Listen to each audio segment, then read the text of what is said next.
প্রিয় দর্শক ও শ্রোতাবৃন্দ, আসসালামু আলাইকুম। আশা করি ভালো আছেন। আমার আজকের এপিসোডে আপনারা জানতে পারবেন মহান মুঘল সম্রাট আওরঙ্গজেব তার শৈশবের একজন শিক্ষককে কেন অপমান করেছিলেন। সম্রাট আওরঙ্গজেব আলমগীর এবং তার শৈশবের শিক্ষক মোল্লা সালেহ এর গল্পটি ইতিহাসের একটি বহুল প্রচলিত ও শিক্ষণীয় ঘটনা। তবে শুরুতেই একটি গুরুত্বপূর্ণ বিষয় উল্লেখ করা দরকার যে এই ঘটনাটি মূলত একটি ঐতিহাসিক উপাখ্যান। এটি ১৭০০ শতাব্দীর ফরাসি পর্যটক ফ্রাঙ্কোস বার্নিয়ার এর বর্ণনা এবং পরবর্তী বিভিন্ন সংকলনে স্থান পেয়েছে। এই শিক্ষণীয় ঘটনাটি বিস্তারিত জানতে চ্যানেলটি সাবস্ক্রাইব করে ভিডিওটি শেষ পর্যন্ত দেখুন। প্রথমে আমরা দেখি এই ঘটনার পটভূমি কী ছিল। আওরঙ্গজেব যখন শিশু ছিলেন তখন মুঘল রাজ পরিবারের রীতি অনুযায়ী তার জন্য একজন বিশিষ্ট আলেম ও শিক্ষক নিয়োগ করা হয়। এই শিক্ষক ছিলেন মোল্লা সালেহ। তার দায়িত্ব ছিল রাজপুত্রকে কোরআন, আরবি ভাষা, ফার্সি সাহিত্য, ইসলামী আইন, দর্শন এবং ধর্মীয় শিক্ষা প্রদান করা। মোল্লা সালেহ বহু বছর ধরে রাজপুত্রকে পড়ান। তিনি মনে করেছিলেন একদিন তার ছাত্র সম্রাট হলে নিশ্চয়ই তাকে উচ্চপদ, ধনসম্পদ বা বিশেষ সম্মানে ভূষিত করবেন। বহু বছর পরে ১৬৫৮ সালে আওরঙ্গজেব মুঘল সিংহাসনে আরোহণ করেন। এর কয়েক বছর পর বৃদ্ধ শিক্ষক মোল্লা সালেহ দিল্লির দরবারে উপস্থিত হন। তিনি আশা করেছিলেন তার সাবেক ছাত্র তাকে সম্মানের সঙ্গে গ্রহণ করবেন এবং পুরস্কৃত করবেন।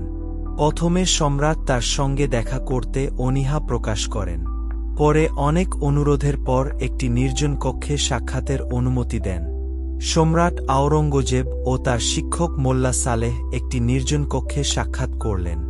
মোল্লা সালেহ সম্মান ও পুরস্কারের আশা প্রকাশ করলে আওরঙ্গজেব শান্ত কিন্তু অত্যন্ত কঠোর ভাষায় বলতে শুরু করলেন।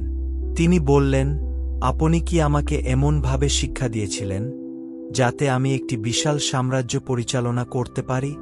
এরপর তিনি একে একে তার অভিযোগগুলো তুলে ধরলেন। প্রথমে আওরঙ্গজেব বললেন, আপনি আমাকে বিশ্বের ইতিহাস শেখাননি।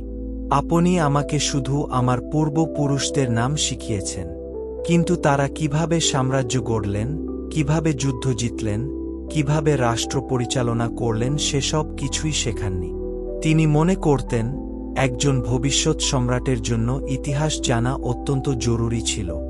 দ্বিতীয়ত, আপনি আমাকে পৃথিবী সম্পর্কে কোনো ধারণা দেননি। তিনি আরও বলেন, আপনি আমাকে বলতেন হিন্দুস্তানের সম্রাটই পৃথিবীর সবচেয়ে বড় রাজা, পারস্য, উজবেক বা ইউরোপের রাজারা নাকি তুচ্ছ। অথচ আপনি আমাকে পৃথিবীর বিভিন্ন দেশের ভূগোল, জনগণ, শাসন ব্যবস্থা, ধর্ম ও সংস্কৃতি সম্পর্কে কিছুই শেখাননি। তার মতে একজন শাসকের উচিত ছিল বিশ্বের বাস্তব অবস্থা জানা।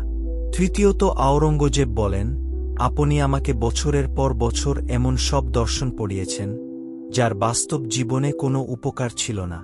তিনি মনে করতেন শাসকের জন্য তাত্ত্বিক বিতর্কের চেয়ে বাস্তব জ্ঞান বেশি প্রয়োজন। চতুর্থত, সম্রাট বলেন, আপনি কি কখনো আমাকে শিখিয়েছেন কিভাবে সেনা বাহিনী পরিচালনা করতে হয়, কিভাবে দুর্গ অবরোধ করতে হয়, কিভাবে যুদ্ধক্ষেত্রে সৈন্য সাজাতে হয়? তিনি বলেন, এসব তিনি পরে অন্যদের কাছ থেকে শিখতে বাধ্য হয়েছেন। পঞ্চমত, আওরঙ্গজেবের মতে একজন ভবিষ্যৎ সম্রাটের শিক্ষা হওয়া উচিত ছিল প্রশাসন, অর্থনীতি, কূটনীতি, আইন, প্রজাদের অধিকার, রাষ্ট্র পরিচালনার নীতি, সেনাবাহিনী পরিচালনা ও সংকট মোকাবিলা শেখা। কিন্তু তিনি মনে করতেন তার শিক্ষক এসব বিষয়ে প্রয়োজনীয় শিক্ষা দেননি। আওরঙ্গজেব তার শিক্ষককে আরও বললেন, আলেকজান্ডার দি গ্রেট তার শিক্ষক অ্যারিস্টটল এর কাছ থেকে এমন শিক্ষা পেয়েছিলেন যা তাকে বিশ্ব জয়ের জন্য প্রস্তুত করেছিল। যদি আমিও তেমন শিক্ষা পেতাম তাহলে আজ আপনাকে অঢেল পুরস্কার দিতাম। সব অভিযোগের শেষে আওরঙ্গজেব মোল্লা সালেহকে বললেন, আপনি আপনার গ্রামে ফিরে যান। আর কাউকে বলবেন না যে আপনি কোনোদিন আমার শিক্ষক ছিলেন। এই কথাটি ইতিহাসে অত্যন্ত বিখ্যাত হয়ে আছে, কারণ এতে একজন সম্রাট তার নিজের শিক্ষা ব্যবস্থার সীমাবদ্ধতার প্রতি অসন্তোষ প্রকাশ করেছিলেন। এই ঘটনাটির মূল শিক্ষা হল, শিক্ষার উদ্দেশ্য শুধু বই পড়ানো নয়, বাস্তব জীবনের জন্য প্রস্তুত করা। ভবিষ্যৎ নেতৃত্বের জন্য ইতিহাস, ভূগোল, রাষ্ট্রনীতি, অর্থনীতি ও সামরিক কৌশলও গুরুত্বপূর্ণ। একজন শিক্ষকের দায়িত্ব হল ছাত্রের ভবিষ্যৎ ভূমিকা অনুযায়ী শিক্ষা প্রদান করা। মুখস্থ বিদ্যার চেয়ে বাস্তব ও প্রয়োগযোগ্য জ্ঞান দীর্ঘমেয়াদে বেশি মূল্যবান। প্রিয় দর্শক ও শ্রোতাবৃন্দ, মুঘল সম্রাট আওরঙ্গজেব ও তার শৈশবের শিক্ষক মোল্লা সালেহ এর মধ্যকার বাস্তব গল্পটি কেমন লাগলো কমেন্টে জানান। ভিডিওটি ভালো লাগলে লাইক ও শেয়ার করুন।